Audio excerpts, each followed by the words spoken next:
This is Diaspora TV, your number one global network.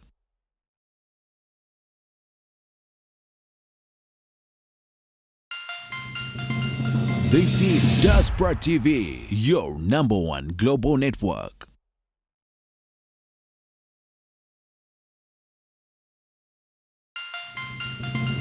This is Diaspora TV, your number one global network.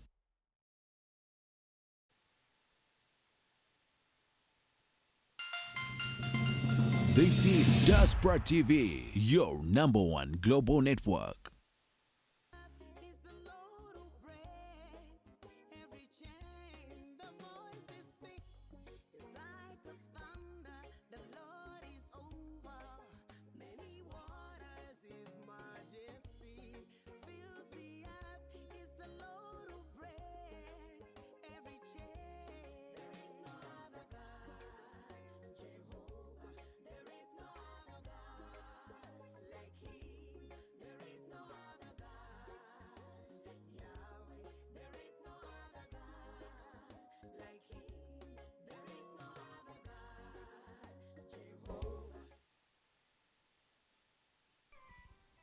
Haleluya, haleluya, haleluya. Mukama waffe yeebazibwe. Abooluganda abampuliriza olunaku olwaleero mbaaniriza nnyo ku mukutu gwaffe ogwa Back to the Bible Truth. Amannya n'eddoboozi Godfrey Ssempeebwa, ndi ne Evangelist Suzette olunaku olwaleero ne mukyala mu birunga yali mu byuma. Njagala obbaaniriza nate abatuwuliriza olunaku olwaleero, ababadde batuwulira olunaku lw'eggulo. Mukama yeebale bakuuma. Tugenda okuyingira omwaka omujja essaawa yonna. Naye okwebaza Katonda nti mutuwadde obudde okujja okubabuulira ekigambo kya Katonda obbayigiriza. Era n'olwaleero olunaku lwakuna twogera mu Luganda naye nga ye message y'emu gye twabulidde olunaku lw'eggulo. Tubaaniriza nnyo era nga tetunnabagenda wala, mbadde mbasaba mufune essimu zammwe kati muzikwate mu ngalo, kubanga tugenda kusharinga omukutu guno eri abantu abalala. Muleete mikwano gyammwe, muleete baganda bammwe bonna basobole okuwulira ekigambo, kubanga ekigambo kino kye tugenda okwogerako olunaku olwaleero kikulu nnyo, nti mulina okumanya kiki ekiyigirizibwa olunaku olwaleero. Amiina. Mbagambye nti tugenda kuyigiriza ku mutwe omukulu. Omutwe omukulu guli nti omukkiriza asobola yeetaaga okusumululwa, kye bayita deliverance. Gwe mutwe gwe tugenda okwogerako olunaku olwaleero. Kati kyembasaba abooluganda mwenna abali ku mukutu guno, mukwate essimu zammwe musharinge, abatannaba kusubscribinga musubscribinge, tusobole okumanya biki ebikulu ebigenda mu maaso mu bwakabaka obwa Katonda. Mbagambye erinnya n'eddoboozi ndi Godfrey Ssempeebwa Mubiru. Kaakati saagala omiisinge. Ekisooka njagala ofune ekkalaamu, ofune Bayibuli, ofune ekitabo, kubanga tugenda kusoma ebyawandiikibwa bingi ebitulaga ki kye tuli mu Kristo Yesu, n'okumanya lwaki omukkiriza oba omukristaayo teyeetaaga deliverance. Ebyo byonna bye tugenda okwogerako. Oyinza okuba nga badde bakuyigiriza nti omukkiriza yeetaaga deliverance. Kye tugenda okuyigirizaako ku lunaku olwaleero. Kamala okusharinga wano, musharinge abantu basobole okumanya ki ekigenda mu maaso. Amiina. Share. Abantu balabe nti waliyo okuyigiriza okugenda mu maaso. Twebaza Katonda atukuumye omwaka guno gwonna n'atusobozesa kukola byonna bye tusobodde okukola nga tukyali balamu, ate n'omwaka omujja tugenda kuguyingira mu kukkiriza. Olunaku olwaleero lunaku lwakuna. Mbaaniriza mwenna abali ku Facebook, abali ku YouTube, abali ku Twitter. Mumaze okusharinga. Mumaze okusharinga mulabe muyite mikwano gyammwe tulyoke tugende mu maaso tulyoke tutandike. Muyite mikwano gyammwe tugende tutandike. Kamala okusharinga eri abooluganda wano balabe kiki ekigenda mu maaso. Amiina. Balabe nti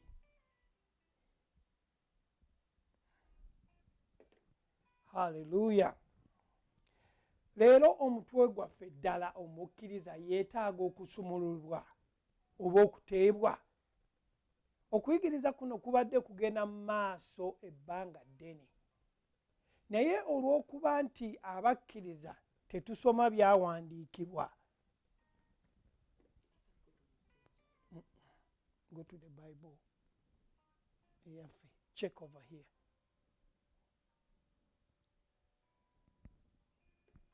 Back to the Bible truth, you see it.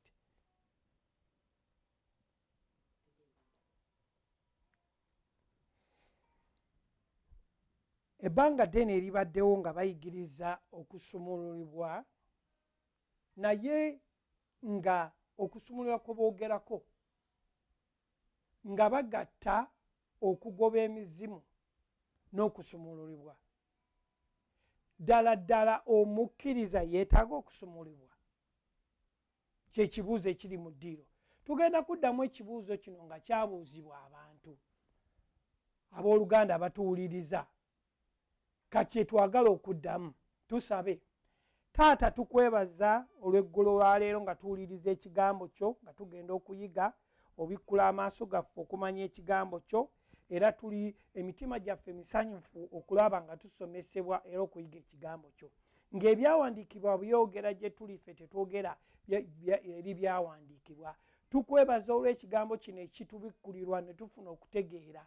Ogambye nti wawaayo omwana wo yekka Yesu Kristo ajja atufiirire buli amukkiriza aleme okubula naye abeere n'obulamu obutaggwaawo. Ffe abali mu ggwe tulina obulamu obutaggwaawo. Okusaba kwaffe nti kuli nti eri abo abatannaba kutegeera nabo bakkirize bwe banaawulira ekigambo kino nga kibuulirwa nabo basumululwe. Taata, abo ekigambo kino nga kibuulirwa bwe wabaayo mu masekkati gaffe nga mulimu abalwadde nabo banaawona, kubanga ekigambo kyo bulamu era gwatudde mu ffe oli mulamu. Tukwebaza Taata nti osumulula ekibadde kisibye okutegeera kwaffe okumanya ekigambo kyo.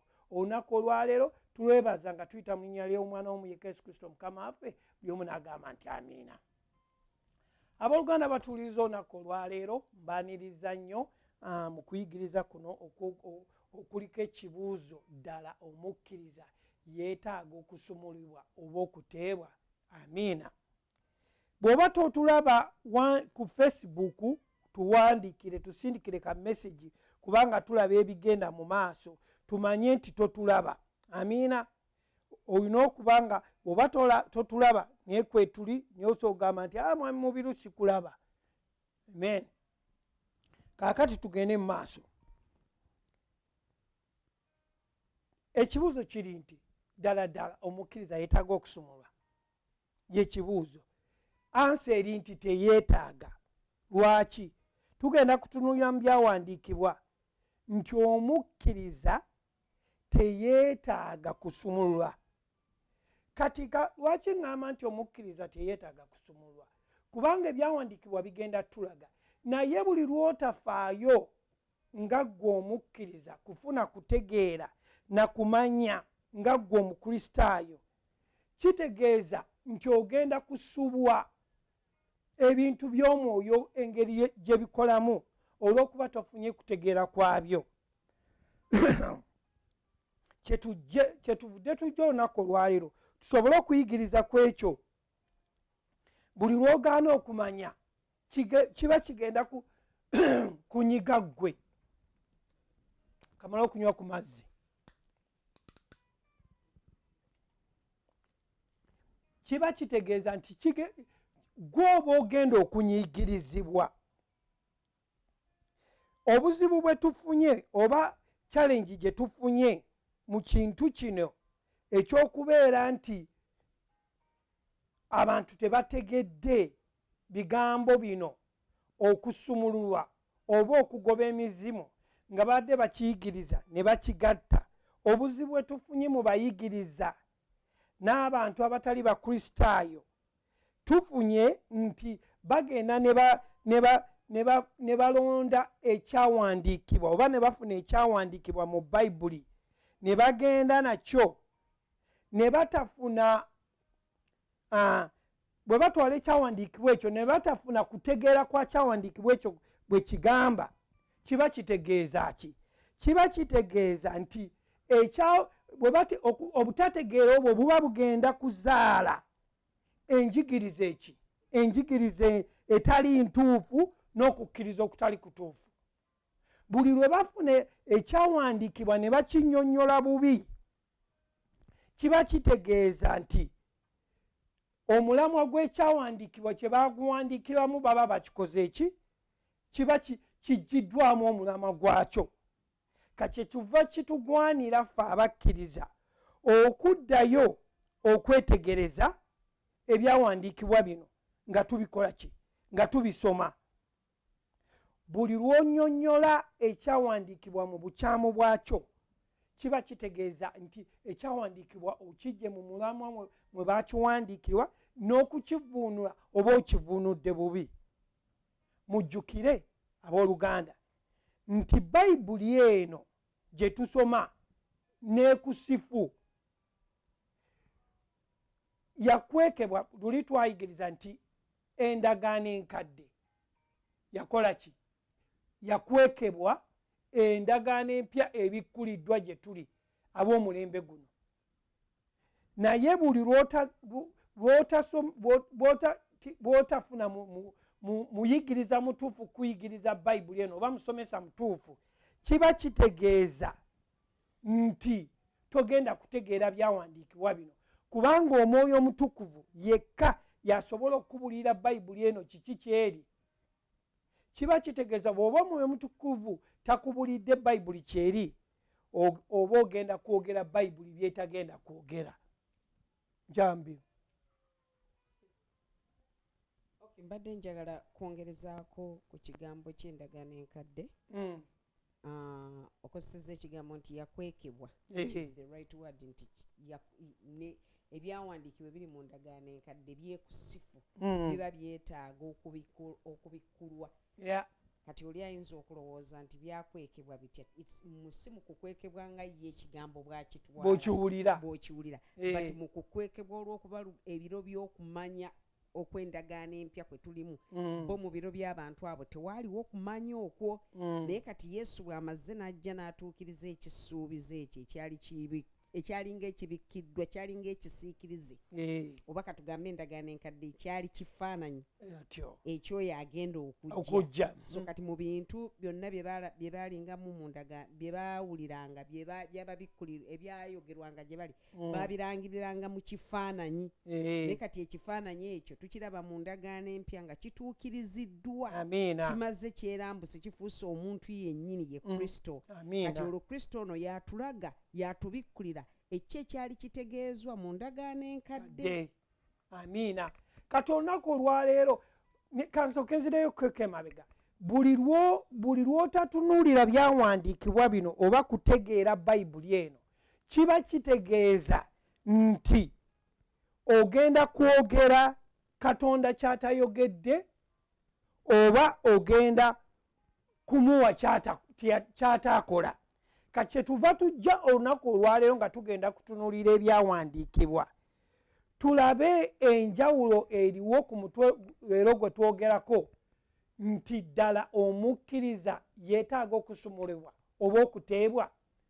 Kubanga ebbanga ddene babadde bayigiriza bayibuli nga bagamba nti omuntu alina okukola ki? Okusumulubwa. Kaakati twagala twawule okugoba emizimu n'okusumulubwa oba okuteebwa. Obuzibu bwe tusanze eri ffe bwenna abasomi ba bayibuli n'abantu abalala nti ekigambo kya Katonda tetukitunuulira mu mazima gaakyo. Tetuleka kigambo kya Katonda kwogera gye tuli. ffe twagala twogere eri ekigambo kya Katonda.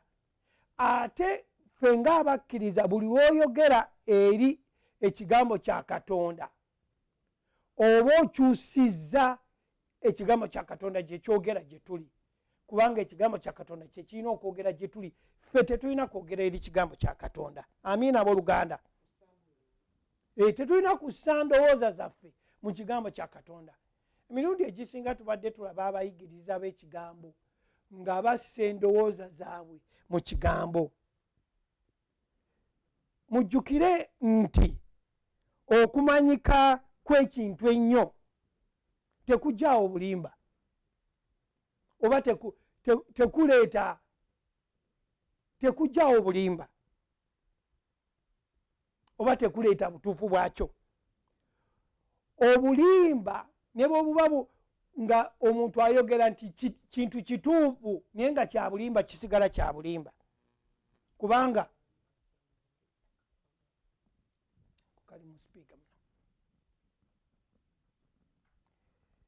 gwe omuntu amaze waliwo abantu bogenda n'olaba nti bagoberedde ekintu. Lindako katono. Waliwo abantu abagoberedde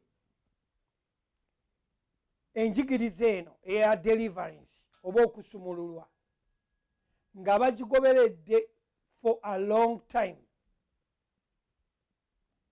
naye nga balowooza ntuufu naye nga si ntuufu okusinziira kuki ku byawandiikibwa. Kati kyekyo lwaki tuzze tusome ebyawandiikibwa gwatulaba olunaku olwaleero, tulabe oba ebyawandiikibwa biraga ekyo ky'omanyi nti omukkiriza yeetaaga okusumululwa. Waliwo eyatandika okuyigiriza kuno kwa deliverance, bantu bangi ne bamugoberera, ne bakola ki? Ne bamugoberera nga tebamaze kutunuulira byawandiikibwa. Ebyawandiikibwa bigamba ki? Newankubadde nga yakitandika yalina abagoberezi bangi, naye ebyawandiikibwa bw'olabamu engeri gye bayigiriza kiba kikontana n'endowooza y'ebyawandiikibwa. Kyekyo lwaki tuvuddeyo tusobole okukola ki? Okutereeza, okulaga ebyawandiikibwa kye bitugamba. Kati ffe ng'abakkiriza ne ekibuuzo kye mbuuza, tuba tulaga buntu bwaffe oba tuba tulaga byawandiikibwa kye byogera? Tuba tukola buntu bwaffe oba tukola byawandiikibwa kye bigamba? Bwe tuddayo ne tutunuulira Bayibuli ne tukola Bayibuli nga bw'egamba, kiba kitegeeza tuleete endowooza zaffe zikwatagane neki? N'ebyawandiikibwa kye bigamba. Bwe tutunuulira ne tulaba nti tebikwatagana na byawandiikibwa, tuba tubikola ki? Tubijjamu tubisuula eri bbali, kubanga tulina kugoberera byawandiikibwa. Abakkiriza tugoberera byawandiikibwa. Ffe tetuleka ndowooza yaffe giyingiza muki? Mu byawandiikibwa.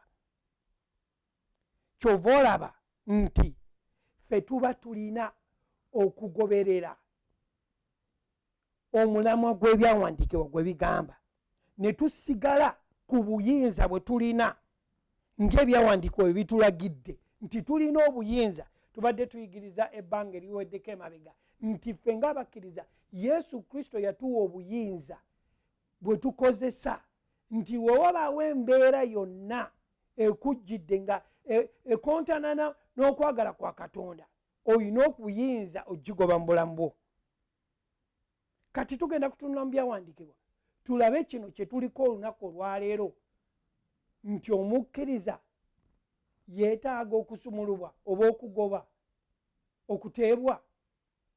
Tulabe, tugenda mu kitabo kya Makko Makko essula 16 tugenda kusoma okuva ku lunywa lwe15 n'olwe17 lugamba bwe luti n'abagamba nti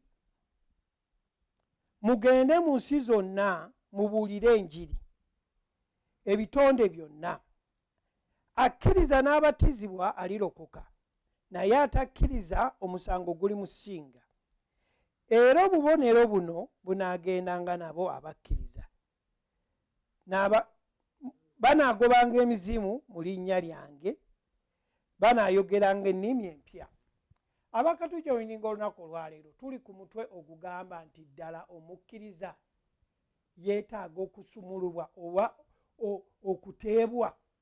Ekigambo ekyo gwe bw'okiwulirwa okusumulibwa oba okuteebwa mu Luzungu ekitera okukozesebwa nti deliverance bakikozesa nnyo n'owulira deliverance service. Kyekyo lwaki abakkiriza tulina okuddayo nnyo okwetegereza ebigambo abatusomesa bye batusomesa. Kyekyo lwaki tugamba nti bw'oba ozze ku mukutu guno jangu n'ekitabo n'ekkalaamu osobole okuwandiika. Wano atugambye nti mu linnya lyange tutunuulira kati twagala tutunuulire wano egundi essula gye tusomye tutunuulira kugoba. Tetunagenda eri ku kigambo kyakola ki kyakusumululwa. Wano agambye mu linnya lyange munaagobanga ki dayimooni munaagobanga emizimu. Okugoba emizimu mu Luzungu kye bayita expel kitegeeza kugoba. Okugoba emizimu kitegeeza kugoba naye ate bwe bagoba emizimu giba tegifudde giba tedwokeddwa oba giba tegirina kye gibaddeko bagoba bugobi. Okugoba emizimu kitegeeza kugoba. Kambaweeko example abaali babaddeko mu ssomero ne babagoba. Kitegeeza baba bakoze eki? Baba bakugobye ku ssomero. We baba bakugobye ku ssomero baba bakugobye oba toddayo. Omuntu ng'essomero kaŋŋambe babayita batya babayita ba headmasters bwe twabayitanga eka oba aba principals bwe babayita wano n'akugoba olunaku lwanawunsinze lwagambye nti ogobeddwa todda ku ssomero. Kati n'emizimu bagigoba mu muntu atannakkiriza. Njagala kino nkiddemu okitegeere. Emizimu bagigoba mu muntu atannakkiriza. Omuntu atannakkiriza gwe bagobamu emizimu. Kati tugenda okwawula okugoba emizimu n'okusumululwa. Kyekyatuleese olunaku olwaleero okuyigiriza osobole okutegeera oleme kuddayo ku mikisinga oba kutabula kugoba mizimu na kusumululwa. Bw'omala okutegeera obuyinza bwe bukolamu omuntu tasobola kugoba mizimu.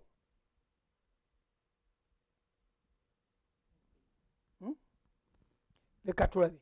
Bw'omala okutegeera omuntu tasobola kugoba mizimu mu muntu mirundi ebiri. Tekisoboka.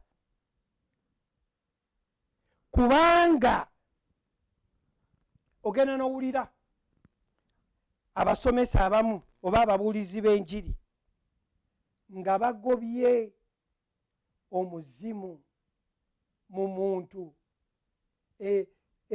Omuzimu gumu nga bagugoba mu muntu, omuntu omusole nga bagoba omuzimu gumu emyaka 2. Ddala ddala naawe weebuuzeemu ng'ajja ku ssande eno n'ajja ku ssande eri n'ajja ku ssande eddako nga bagoba muzimu. Bwe bayita buli we bayita be bagobamu emizimu nga ye gwe bagobamu emizimu. Ddala ddala agoba emizimu ne gwe bagobamu emizimu baba bategedde ebyawandiikibwa kiki kye bitegeeza. Baba tebannategeera byawandiikibwa bombi. kubanga bwe tutunuulira anagambye mu kitabo kya Makko 16:17 atugambye nti banaagobanga emizimu. Kakitegeeza omuntu agobebwamu emizimu ye muntu atannakkiriza Kristo, atannalokoka. Era ate bw'aba atannakkiriza Kristo eyeba nsobi mutawaana munene nnyo, nti kiba kitegeeza bwe ginadda gigenda kudda n'emirala. Amiina. Kati tweyongere mu maaso okuyiga tulabe.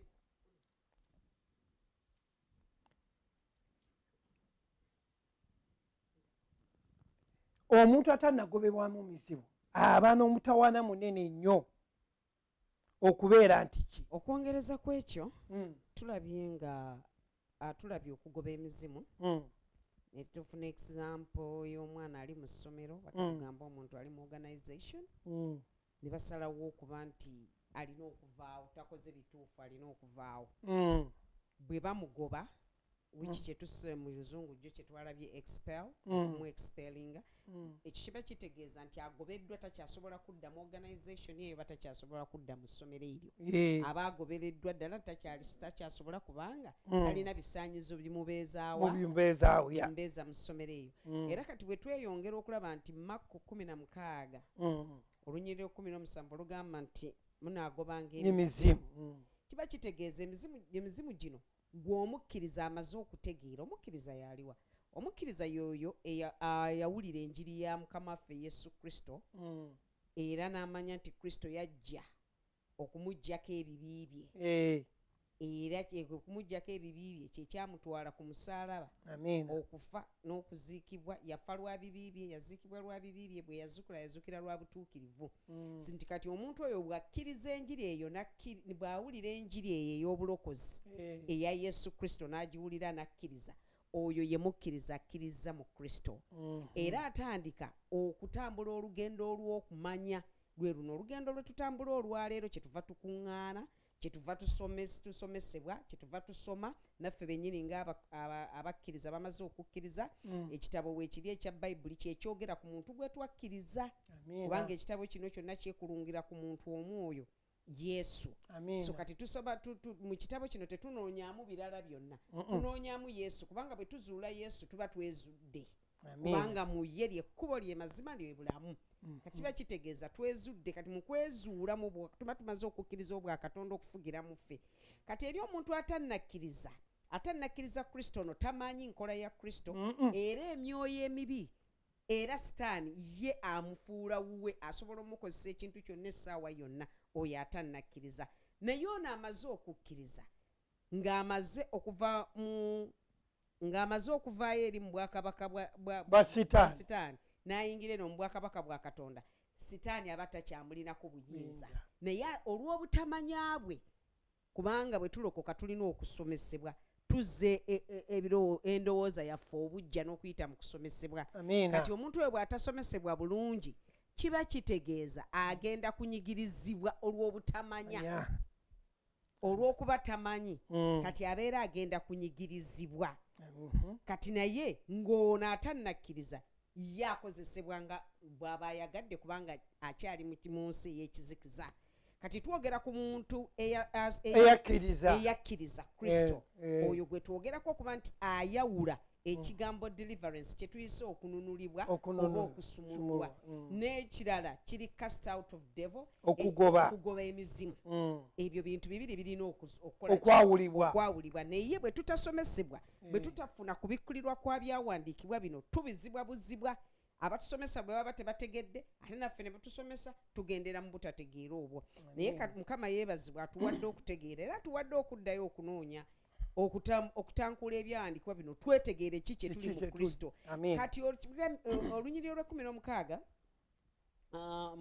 Makko 16 olunyiriro lwe 17 lugaye nti banaagobanga.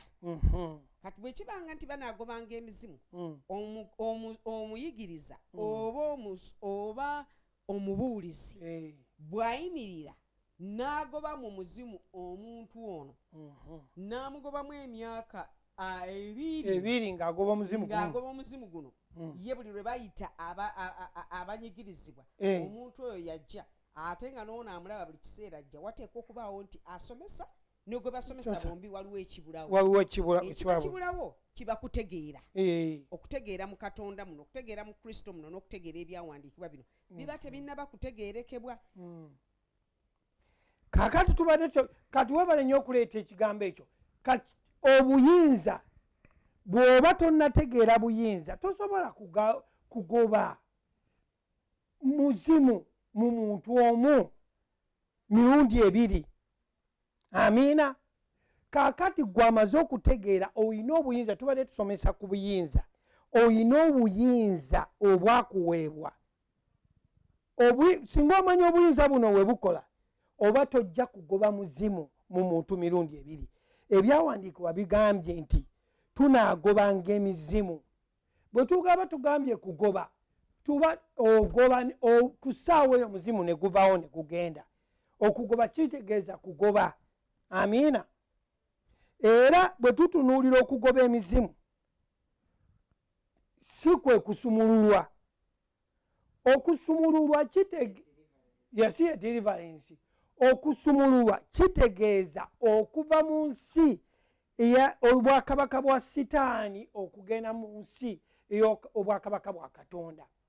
Okusumululwa kitegeeza okuva mu bwakabaka bwa Sitaani ne tugenda mu bwakabaka bwaki bwa Katonda. Kati ffe abakkiriza twasumululwa tetugenda kusumululwa. Twava dda mu nsi y'obwakabaka obwa Sitaani ne tugenda mu nsi y'obwakabaka obw'ekitangaala bwe bwa Katonda.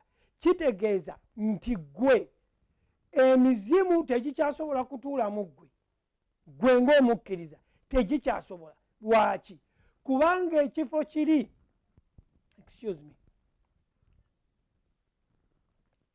kubanga ekifo kiri we gyatuulanga nga tonnalokoka kati Kristo yatuulawo ate Kristo tasobola kutuula wali mizimu. Kakitegeeza ki? Ekifo yakitwala tegikyasobola kudda. Naye bw'obeera tonnalokoka ne bakugobamu emizimu ekyo kye bayita cast out demons n'otakkiriza Kristo kiba kitegeeza nti gigenda kudda 7 na guli ogwabaddemu gibeere 8 giryoka ate gikole nnyo n'okusingawo buli we gyali. Okitegeera? Kati gw'omukkiriza oyo omanya oyo atannalokoka gwe bagamba nti ki ali possessed emizimu gimuliko. Naye ate gw'omukkiriza buli lwogaana okulowooza obutuufu bagamba okujja obudda endowooza yo oba omuwa omulaba ebbanga asobole okukunyigiriza kye bayita oppressed. Omukkiriza abeera oppressed oba anyigirizibwa buli lwawa omulaba ebbanga. Kaakati yeeno enjawulo eriwo. Nkyambe obadde olina kyagalako. Nnyongereza ku ekyo nti tulaba omukkiriza bw'amala okununulibwa abasinga ekigambo bakikozesa deliverance. Bali familia oba bamanyidde ekigambo kino kye bayita deliverance. Kati kyetuwawula omuntu okutegeera ekigambo kya deliverance nti omuntu ono anunulibwa atya. Deliverance yeeriwa?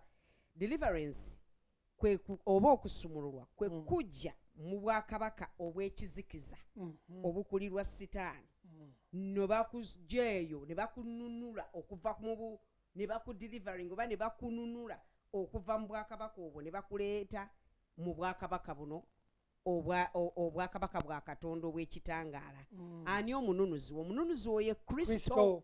Kati Kristo bw'amala okujja bw'omala okumukkiriza nga bwe nabagambye nti omala kukkiriza njiri eno ekujjako ebibi bw'omala ogikkiriza oba ofuuse mukkiriza ng'okkiriza Kristo.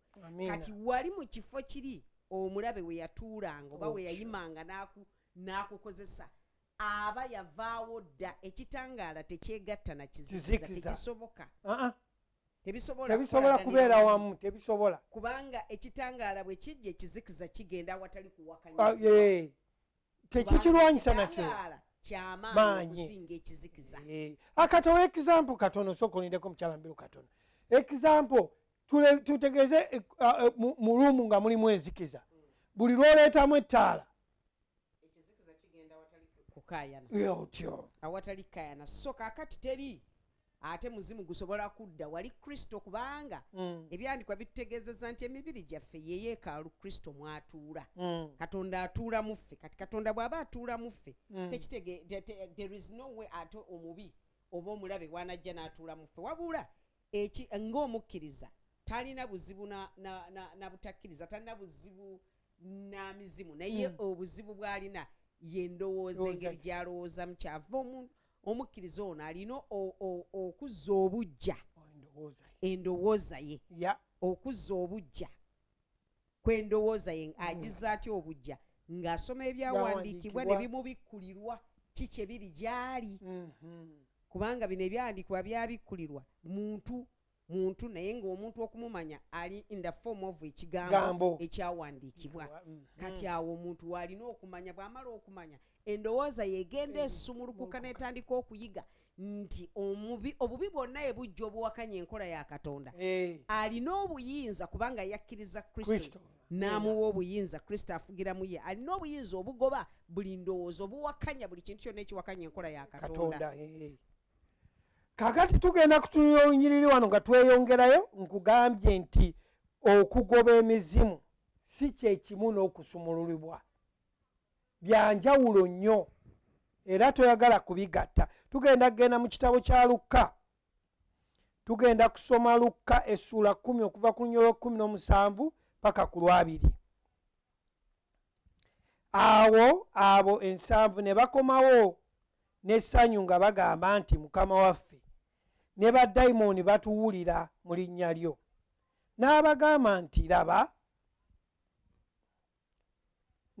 nti nalaba Sitaani ng'avudde mu ggulu ng'agwa ng'okumyansa.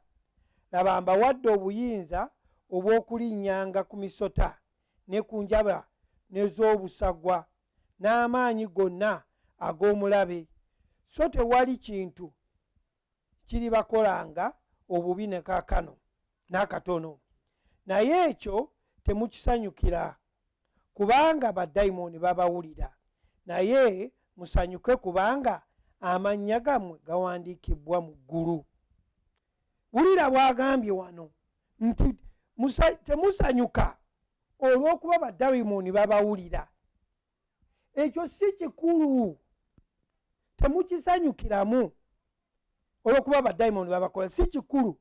Naye ekikulu gwe omukkiriza olina okumanya nti baddayimooni bano bakuwulira olw'okuba wakkiriza Yesu Kristo, oli mu bwakabaka bwa Katonda, oli mu bwakabaka obw'ekitangaala. Kyekyo lwaki baddayimooni bakuwulira. Omwo mwokolera ge maanyi g'olina, bwe buyinza bwe twogerako. Naye abagambye nti musanyuke, temusanyuka lwakuba baddayimooni babakola ki? Babawulira. Naye musanyuke olw'okuba amannya gammwe gawandiikibwa mu ggulu. Amiina. Amannya gammwe kati essanyu lyaffe gye tuli nti amannya gaffe gawandiikibwa mu ki? Mu kitabo ky'omu ggulu. Wano Yesu agambye nti baddayimooni temubateekako ndowooza zammwe, temubateekako lwakuba obuyinza bwammwe. Tubadde tuyigiriza okuvako emabega wali nti obuyinza butuwereddwa okuyita mu kufa n'okuziikibwa n'okuzuukira kwa Kristo n'okutwalibwa. Nga Yesu Kristo agenze atwalibwa atudde ku mukono ogwa ddyo ogwa Katonda Kitaffe, okugenda kwe kujja okupreparinga ennyumba eno asobole okutuulamu. Bwe yagenda teyagenda mu ggulu eri, bwe yagenda yajja kutuula mu ffe. Ebyo byonna byetaaga eyo naye okuyigiriza kwayo. Atudde mu ffe, y'ennyumba eno etazimbibwa mikono gy'abantu, nze. Kati obuyinza n'abutuwa okugoba emizimu. Kati ffe ng'abakkiriza tulina okumanya nti okugoba emizimu si kikulu nnyo naye olw'okuba amanya gaffe gakoze ki gawandiikibwa mu kitabo ky'obulamu mukyalambiro. Okwongerezaako okwo abagambye nti temusanyuka kubanga emizimu gibawulira era temukiweerako nnyo obujulizi nti emizimu gibawulira. Ekyo si kinene wabula omukkiriza kyalina okumanya nti obuyinza buno bwalina buli nekyaye kati kubanga eyo nekya yakatonda ate ali mu Katonda kati nekyaye kiri nakyo kwegamba kifuuka ekintu ekyo paati y'obulamu bwo. Lwaki efuuka paati ya bulamu bwo? Kubanga oli mu bwakabaka bwa Katonda obusinga obwo mwokolera amaanyi g'olina omwo mwokola ki mwokolera kati tekikwetaagisa kubanga okimanyi bulungi nnyo nti okugoba emizimu lwaki ogigoba ogigoba kubanga egyo emyoyo emibi tegikolera mu bwakabaka bwa Katonda. Ekitakola mu bwakabaka bwa Katonda kigaanibwa okuba nti kirabisibwa. Kati ag'amaanyi ago kwe kutegeerako nti kino kibi endwadde si paati ya bulamu bwa Katonda kubanga yakubwa emigo ffe tusobole okununulibwa. Yatwala endwadde zaffe ffe tusobole okubeera abalamu. Yatwala obwavu bwaffe ffe tusobole okugaggawala. Kati kiba kitegeeza embeera yonna ewakanya enkola ya Katonda eyo gigaana. Egyo gy'emyoyo gy'ogaana, emyoyo gikolera mu bantu, emyoyo gitawulira, emyoyo gyonna ebisiba byonna ebyekyejo byonna obigaana kubanga eyo si nature ya Katonda oba si character ya Katonda. Wabula musanyuke kubanga amannya gammwe gawandiikiddwa mu kitabo ky'obuggulu. Gawandiikiddwa mu ggulu. Gawandiikiddwa mu ggulu olwakkiriza erinnya lyo lyawandiikibwa mu ye. Mu ye mw'oli era amannya go gali mu ye naawe oli mu ye. Kati ekyo kye kisingira ddala obukulu olw'okuba wasonyiibwa ebibi byo. Kati olw'okuba wasonyiibwa ebibi byo n'okkiriza obwa Katonda okukolera mu ggwe okolaganira wamu naye okuwakanya enkola yonna ewakanya enkola ye ey'obwa Katonda. So kati ekyo si kikulu okubeera nti tukola ki tusanyukira emyoyo kuba bwe tumala okutegeera lwaki tetugisanyukira. Ebiseera ebisinga abantu abalala bakifuula ekikulu naye obw'omala ogenda ng'otegedde osomeseddwa era ng'otegeera okubikkulirwa kw'ebyawandiikibwa bino kiba tekikyafuuka kikulu nnyo gy'oli kubanga ekyo tekikugwanira kisanyukiramu kubanga olina amaanyi agasobola. Amaanyi gano gago si gago nti wagagula naye gago olw'okukkiriza Kristo olw'okuba yajja kufiirira ggwe era yajja kununula ggwe. Kati amaanyi alina yagawa ggwe osobole kubanga ggwe oli ku nsi kuno. Ku nsi kuno kwe kuli enkola ewakanya enkola ya Katonda kyova ogaana enkola ya Katonda. Kati ekyo si kyakusanyukiramu wabula sanyuka nti oli okolera mu bwakabaka bwa Katonda era wakkiriza Kristo. Amiina.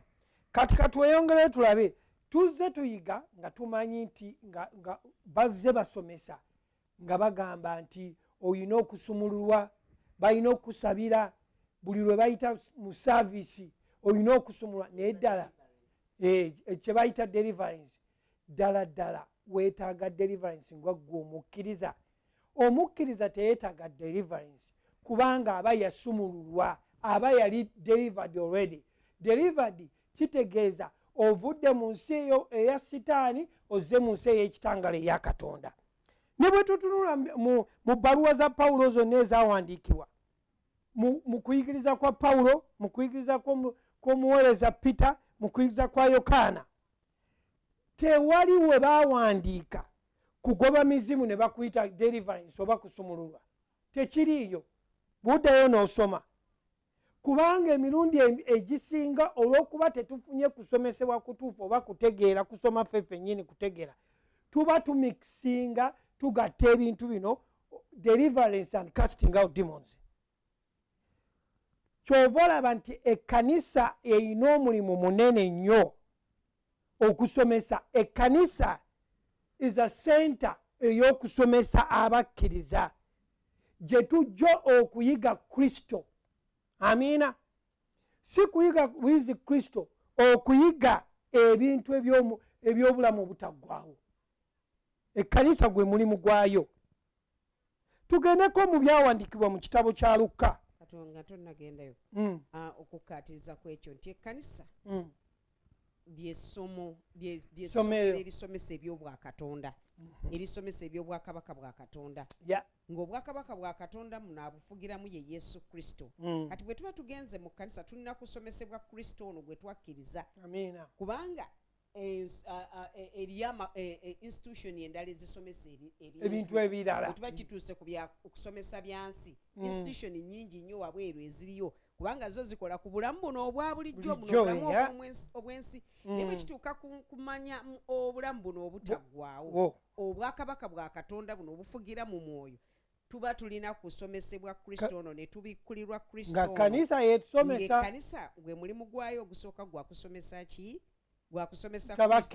kusomesa bakkiriza kumanya Kristo ono kubanga buli lw'otabikkulirwa Kristo tosobola kwemanya ki ky'oli naye buli lw'obikkulirwa Kristo ono n'osomesebwa n'ofuna okubikkulirwa oba olwo weetegedde tetwetegeera kuyita mu bintu bye tukola niye twetegeera okuyita mu Kristo ono kubanga lyekkubo ge mazima n'obulamu kakati bwe gwebanga lyekkubo n'amazima n'obulamu kiba kitegeeza tulina kubikkulirwa kumutegeera kikyali. Abakatujoininga olwaleero tuli ku mutwe ogugamba ddala ddala omukkiriza yeetaaga okusumululwa oba okuteebwa naye twazzeemu ansa twagizzeemu dda ne tugamba omukkiriza teyeetaaga kusumululwa kubanga yasumululwa dda. Lwaki yasumululwa?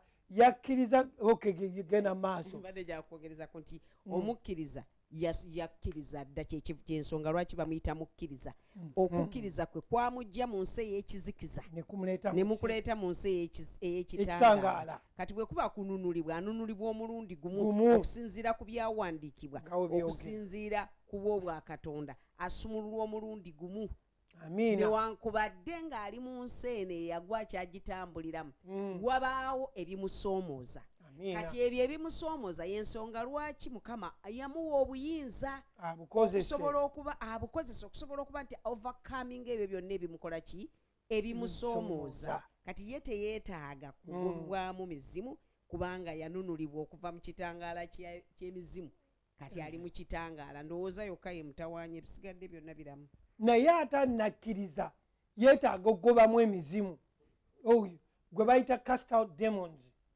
oyo yatanakkiriza. Kati tugende mu kyawandiikibwa kyenjagala tusome kiri mu Luka essuula 9:42. Awo yali nga akyajja dayimooni n'amusuula n'amutaagula nnyo naye Yesu n'aboggolera dayimooni n'awonya omulenzi n'amuzza eri kitaawe. Yesu n'akola ki? N'aboggolera omwoyo omubi ogwali mu mwana n'amuwonya. Owulira, yaboggolera omwoyo omubi ogwali mu mwana n'amuwonya. Bwe yamuwonya wano mu Luzungu bagamba and delivered him. Naye yasooka kukola ki? Yasooka kuboggolera mwoyo mubi n'amala n'amuwonya n'amugja wali n'amugabamu omwoyo omubi n'alyoka n'amuwa kitaawe. Olaba wano kino kati ekyawandiikibwa tukisomye nga bwe kiri tetukiggyemu nga bwe bakiwandiika.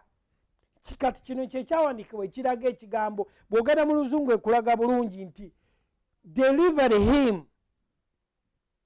naye nga yasooka kugoba ki? Yasooka kati wano enjawulo weeri nti deliverance is not casting out demons. Okusumululwa si kwe kugoba emizimu, kugoba ate deliverance kwe kuva mu kizikiza n'ogenda mu kitangala mu kyambiru.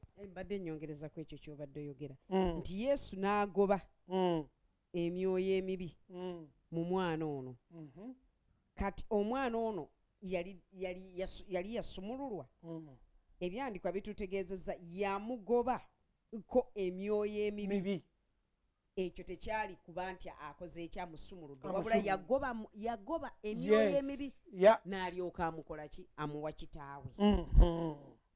Era okumala okugoba emyoyo gino emibi n'amuwonya. Bw'amala okumuwonya n'alyoka akola ki? Amuwa kitaawe. Ekyo kyali tekitegeeza nti amaze okumukola ki?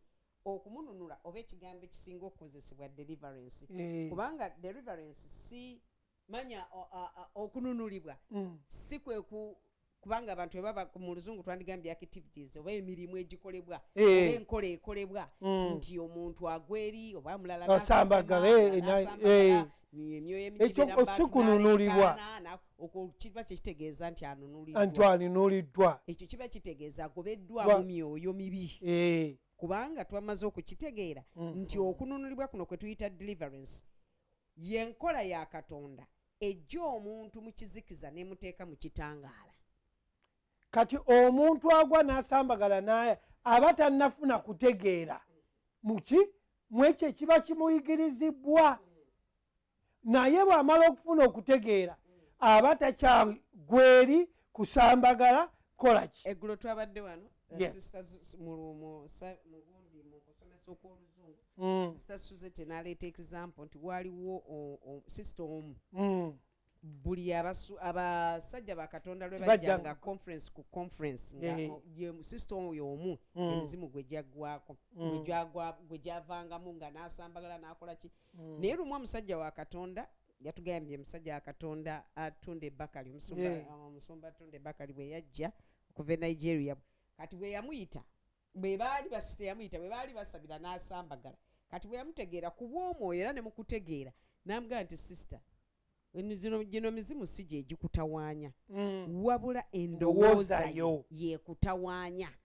kati okuva na leero bw'owulira ekyo ekikujja ne nga kikupaapaaza yogera gye kiri nti tolina buyinza gye ndi kubanga obuyinza bwakuweebwa kati ekyo kiba kitegeeza nti owooluganda omusajja ow'oluganda yaleeta okutegeera gy'ali yaleeta okumulisibwa kw'ebyawandiikibwa n'afuna okutegeera n'ataddayo eri gy'abadde nga buli lubajja asambagala kubanga ndowooza ye yali emutawaanya okukkiriza ye yali yakkiriza ddanga mukkiriza naye ng'endowooza ye mutawaanya ate ababuulizi b'enjo gye bakoma okwogera ku mizimu n'abantu bano kibaba batambuliramu mu kulowooza mizimu naye omukkiriza bw'asomesebwa Yesu Kristo n'endowooza ye eba ekyuka batekyalowooza biri bya muzimu naye ng'erowooza kino Kristo kyali gyali.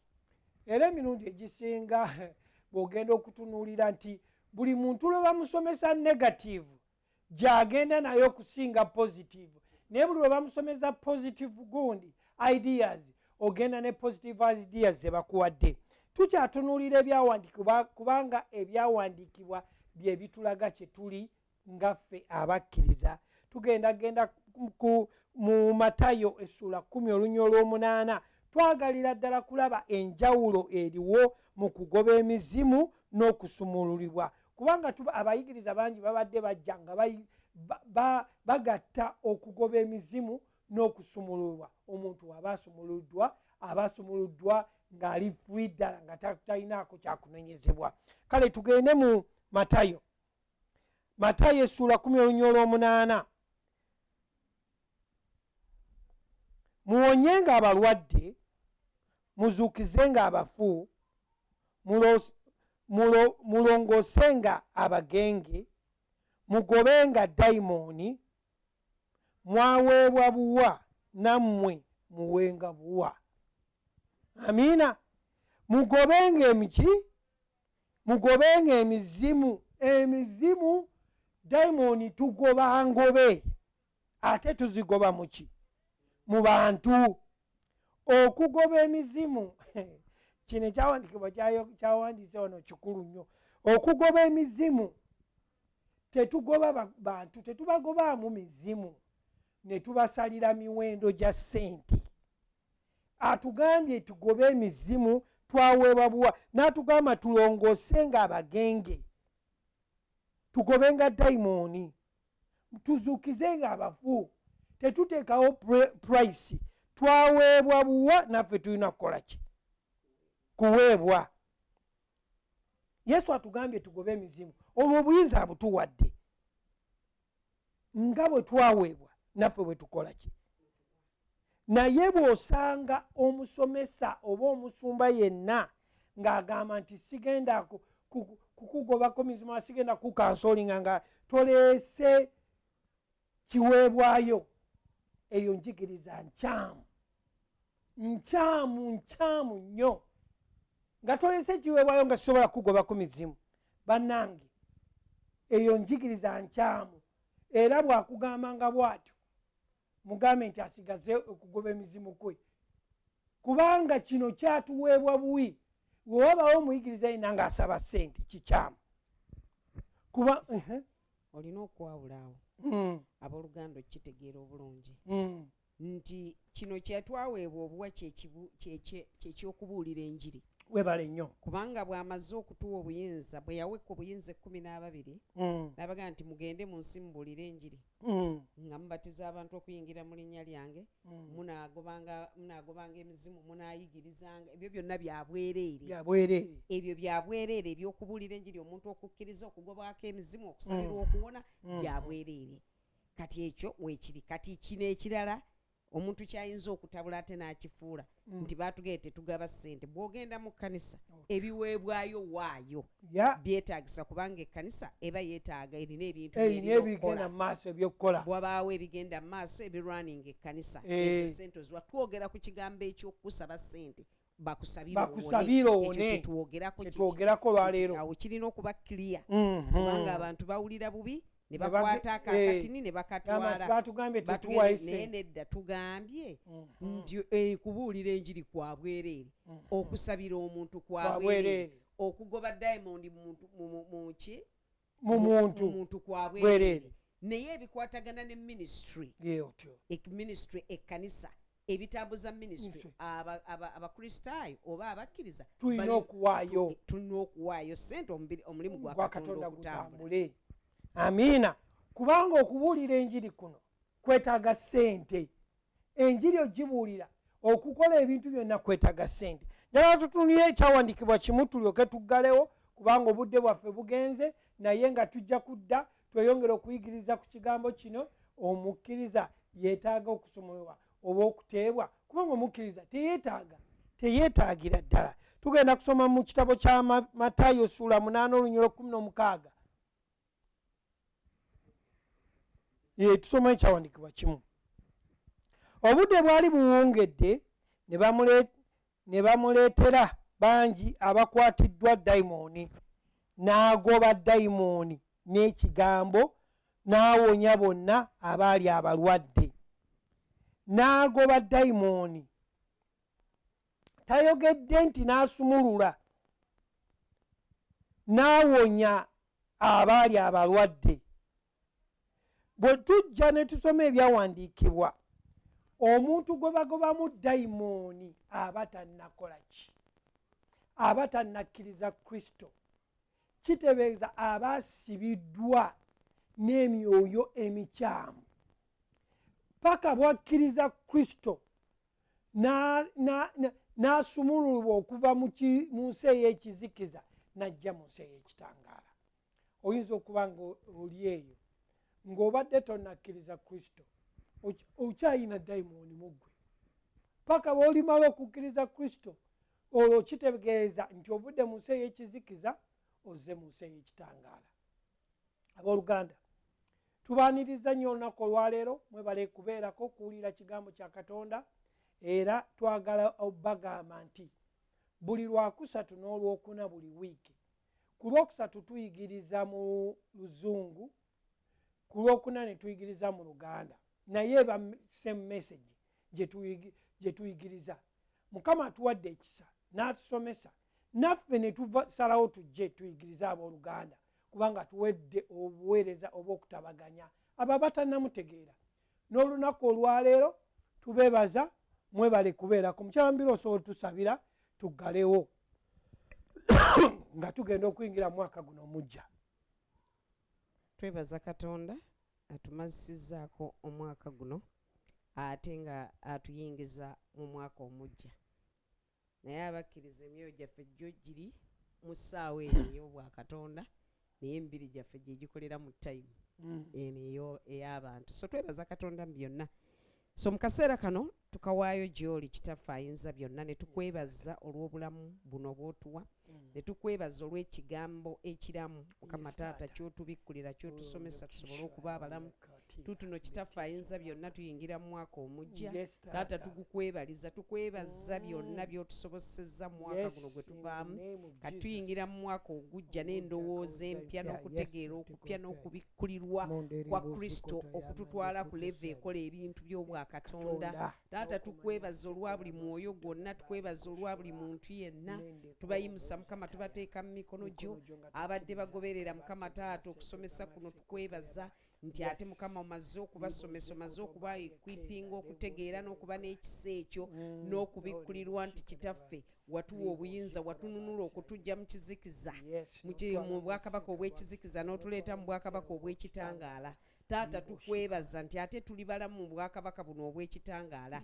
era mu bwakabaka buno obw'ekitangaala otuwadde amaanyi ago mukama taata agalinnya ku njaba ez'obusago agagagoba dayamandi kyetuva twogera buli eri endwadde buli eri enkola yonna embi nakati enkola egenderesa entiisa mu mitima gy'abaana b'abantu obulwadde obugenda butambula obwa covid-19 obwa tujja gye buli tubulagira okuva ku kikolo mu linnya lya yesu omwana wa katonda omulamu nti omubijja omukono omukyamu ku bantu jjawo okweraliikirira munda mu mitima gy'abaana b'abantu mu linnya erya mukama waffe yesu tusaba mukama taata ekisa kyo okwagala kwe kwe kuba kulabisibwa emirembe gyo mukama taata gye giba gifugira mu mitima gy'abantu mu ndowooza z'abantu obukuumi bwe mukama taata bwe buba bulabisibwa ng'abantu bateekateeka mu kaseera kano buli omu gy'agenda okubalira omwaka omujja tusaba taata oteekewo obukuumi bwo taata tukwebaza nti opreservinga buli kinoomu mukama taata ku lw'omwaka ogujja ku lw'obuweereza ku lw'okwagala kwo mukama taata nannyini kiseera okukoma ku mitima gy'abantu mukama taata ng'ogiwalulira gy'oli mu ku bulokozi mukama taata ng'obekkula obwongo bwabwe okutegeera obwakabaka bwo kubanga kwe kwagala kw'abantu bano okulokolebwa kwe kwagala kw'abantu bano okumanya amazima kyetuva tusaba amazima go nga gabuulirwa as you release mukama taata the laborers to go forth mukama taata okubuulira enjiri those who are already equipped mukama taata tusaba taata nannyini ggulu ekisa kyo kyekiba mwe baba batambulira okubuulira enjiri okusumulula abantu abasibiddwa mu busibe mukama taata okusumulula abo n'abasibiddwa mu ndowooza mukama taata nannyini ggulu abasibiddwa mu nkola etali ya bwakatonda mukama taata tubasumulula akawungeezi k'olwaleero tume ekigambo kyogenda gye bali mukama taata okukoma ku mitima gyabwe ne ku ndowooza zaabwe okubafuula ab'eddembe taata tukwebaza kubanga okikola kyetuva tuyimusa eggwanga lino mukama taata tulitadde mu mikono gyo tuyimusa abafuzi abafuga mu ggwanga lino taata tubateeka gy'oli nga tukkiriza nti oli katonda abawa okutegeera n'okumanya nga balina challenge nnyingi ezigenda gye bali mukama taata ng'abakulembeze mukama taata preserve them father for the nation mukama osobole okubawa okutegeera oleka obwakatonda bwe bufuna expression mu ndowooza zaabwe mu kutegeera kwabwe mukama taata baluŋŋamye abantu mu kutegeera kwo ne mu kumanya kwo mukama taata nannyini kisa bakuliyeetungewo embeera we abantu we basobola okuba nti buli kinoomu wa ddembe mukama taata mu buli mbeera yonna ng'oteekawo obugabirizi mukama taata era ng'osinkana buli kinoomu mukama taata n'omugabirira okusinziira obugabirizi bwo eri abakulembeze bawa amagezi n'okutegeera n'okumanya mukama taata engeri y'okukwataganyamu mukama taata ebibasoomoza ng'abakulembeze obawe ekisa okulumirirwa eri abantu obawe okutegeera mukama taata ocreatingewo ways mukama taata we basobola okukola mu ngeri y'okuyamba abantu mu linnya erya mukama waffe yesu n'eri eggwanga lyaffe uganda nalyo tulyongera odditeeka mu mikono gyo nga tuli kwebaliza era nga tukkiriza nti obulokozi bulabisibwa mukama taata mu mitima gy'abafuzi mukama taata abakulembera uganda eri ab'amagye eri omukulembeze yennyini president yoweri museveni tumutadde mu mikono gye eri abapoliisi eri ab'amagye eri ba LC eri abantu bonna mukama taata tubateeka mu mikono gyo nga tukkiriza nti oli katonda akoma ku ndowooza z'abasajja bano n'abakazi bano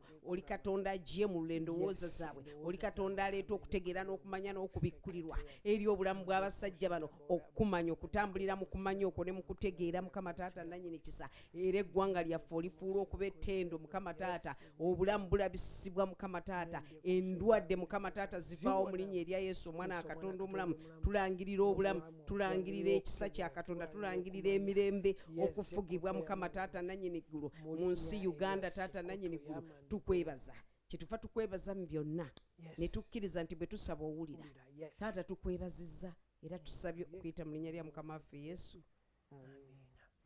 remember Jesus is still in full control twagala obwebaza era twebaza Diaspora TV etuwa omukisa buli kiseera okubeera nga tusobola okuwulira ekigambo kya Katonda.